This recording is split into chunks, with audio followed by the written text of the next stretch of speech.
Hey YouTube, how's it going? Venom Man 20 here today. Today I'm going to be bagging up one of the most toxic snakes I own. This is not the deadliest snake I own, but it is the most toxic. The crazy part about these guys is the fact that nobody really knew that they were deadly up until 1957.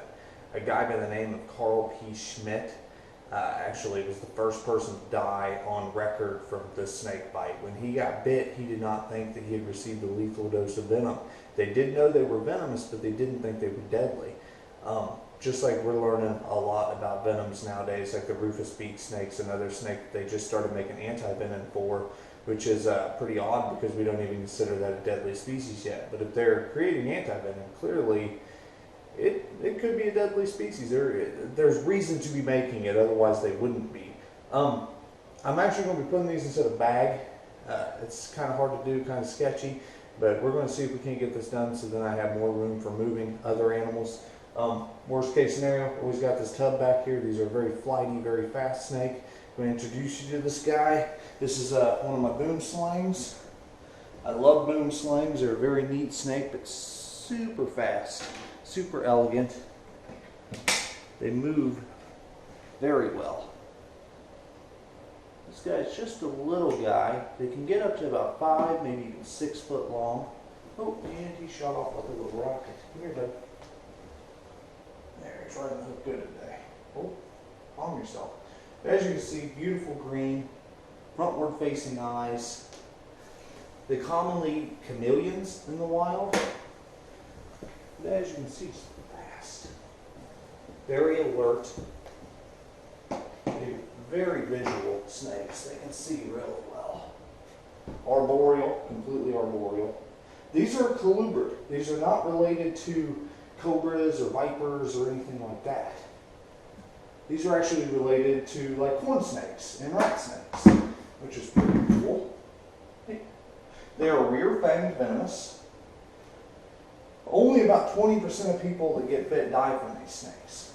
They don't have a large venom yield, but they have, the venom that they do have is so potent, just drop for drop. It's actually the most valuable venom on Earth at this point, or was a couple years back. I'm not sure if it still is. Okay, I don't put any snake there.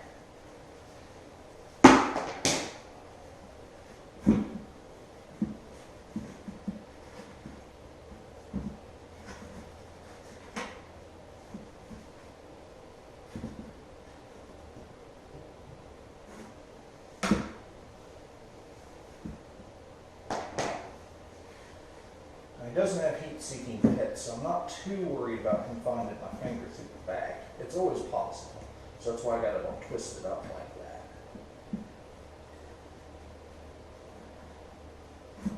He's not going to hone in on me and figure it out very quickly.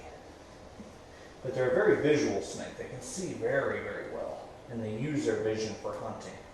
They're not like most snakes that can't see very well and just relying on their sense of smell. These guys are very quick, very sharp. They almost have to chew on you to inject venom. I mean, they can deliver it instead of bite because their mouth actually opens really wide when they bite.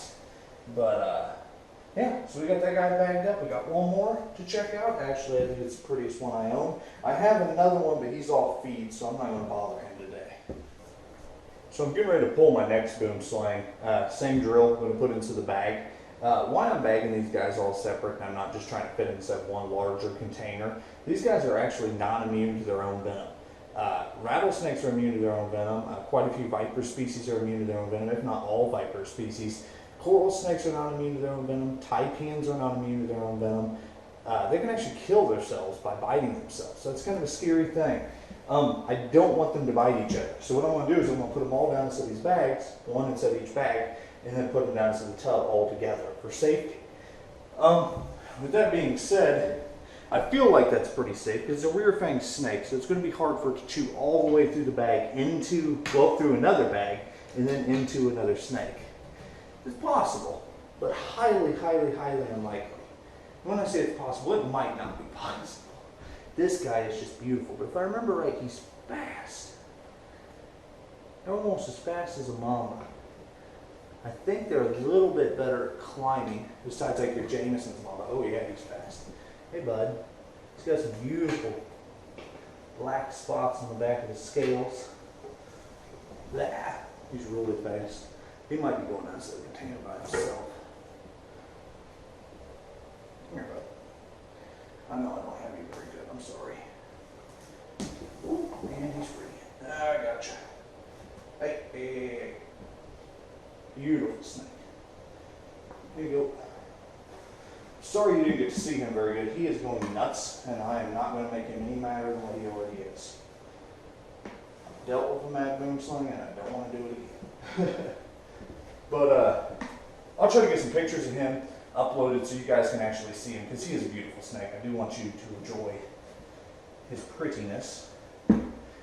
But anyway, yeah, if I didn't mention earlier, these guys are out of Africa. Drop for drop, probably the deadliest snake in Africa. Unfortunately, or fortunately, like I said, there's not a big venom yield there, which is pretty awesome.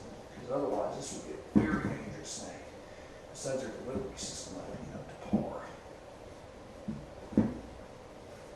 But back in before 1957, these guys were actually sold in pet stores. Like, you could just go out and buy these. And I've seen pictures from the archives of people actually holding them, like it's no big deal, you know, like whatever, you know, Africa's deadliest snake. But back then, like I said, they didn't know. It was one of those big questions. Nobody really knew how potent they were. People weren't dying left and right, so nobody really worried about it. It's kind of like the mangrove snakes nowadays. They do cause necrosis in the wounds where they bite, but I mean, people ain't dying from them. So, you know, false water cobra is another great example. They are pretty much as potent as a rattlesnake. But with that being said, typically, most rattlesnake venoms take about 100 mg to kill you. False water cobras give you about 3 or 4 mgs. So they're not that deadly, but of course you can always have an allergic reaction to the venom. So every venomous snake needs to be treated with respect. But I just find that very interesting. I find rear-fanged colubrids just to be one of the most interesting snakes out there.